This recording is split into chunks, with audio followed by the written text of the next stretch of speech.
Why do I have a glove filled with water?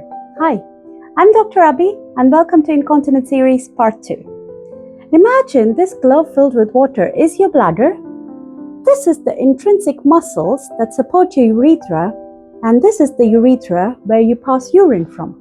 Normally, if the intrinsic muscles are working well, when you cough or sneeze, when there is an increased intra-abdominal pressure, then you shouldn't really leak. But if there is a weakness in the intrinsic muscles, like so, if you cough or sneeze, you will leak. This is one of the physiology of stress incontinence. There's one more, so follow for part 3.